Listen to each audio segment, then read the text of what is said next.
मुझे आपण तो शेयर करी गोटे डबल बेनिफिट देला भाया टोनर जी कि ओपन पोर को कम करिवो तासत डार्क सर्कल्स को मध्य कम करिवो। एथिपई प्लेन ग्रीन टी नियंतु। ग्रीन टी रे दिटा स्ट्रांग एंटीऑक्सीडेंट अछि जोटा हला एपिगैलोकैटेचिन 3 गैलेट माने EGCG आ ओलिगोमेरिक प्रोआंथोसियानिडिन्स।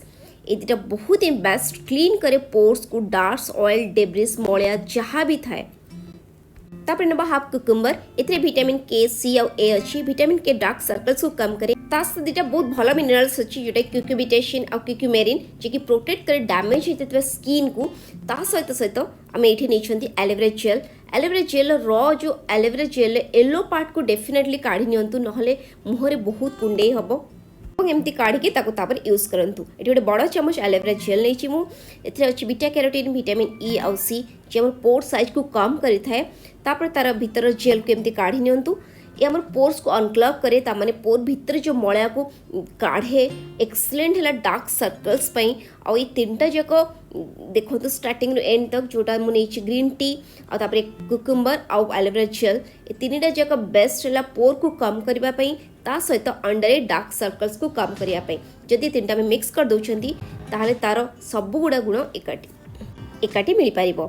तापर आम जो नहीं कुकुम्बर जूस ताकू आम ग्राइंडिंग करके एलोवेरा जेल को ऐड करवा। एथरे जो हाफ कप पानी रे मु ऐड करथली ग्रीन टी अध घंटे गरम पानी रे ताकू ऐड करवा। एथरे भलरे मिक्स कर नियंतु।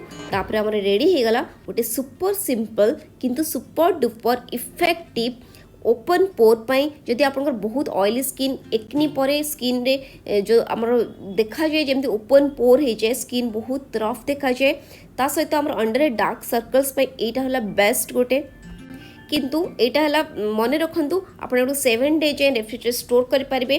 तापर 7 डेज पर आउ थे बनई यूज करूँ। यहाँ कौन करेंगे आप फेस वाश की फेस धोई सारापर मॉर्निंग रे और इवनिंग रे दीटा टाइम आपन एटा को पूरा कॉटन ने डिप करके मुँह को भलरे पोछंतु। यहाँ है टोनर भाया काम कर। टोनिंग पर तापर आप मॉइस्चराइजर किंबा सीरम जहाँ लगुंट लगे पारे। एवं आसवा तार सेकेंड यूज जोटा डार्क सर्कल्स ये आप टोनर रू किसी नहीं जातु।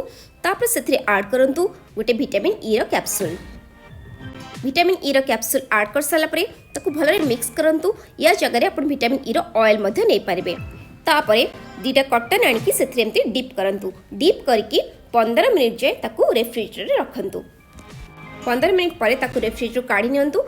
तापर एक कॉटन दीटा को एमती आखिरे भलरे लगे 15 मिनिट जाए रखु। यहाँ को रेफ्रिजरेटर रखिकी लगेवा द्वारा तार डबल बेनिफिट यह हम आम जो आखि बहुत थकी जाए से रिलैक्स लगे आराम लगे। तापर जब आप 30 डेज कंटिन्यूअसली कर डेफिनेटली आप डार्क सर्कल्स कमिज। आप रेमेडी निहाती ट्राए करूँ। जदि रेमेडी भल लगे मो वीडियो भल लगी मो चैनल को सब्सक्राइब करूँ। बेल आइकन क्लिक करूँ। आउ बहुत जल्दी देखा गोटे नुआ वीडियो सहित। और मो channel hair care video definitely देखूँ।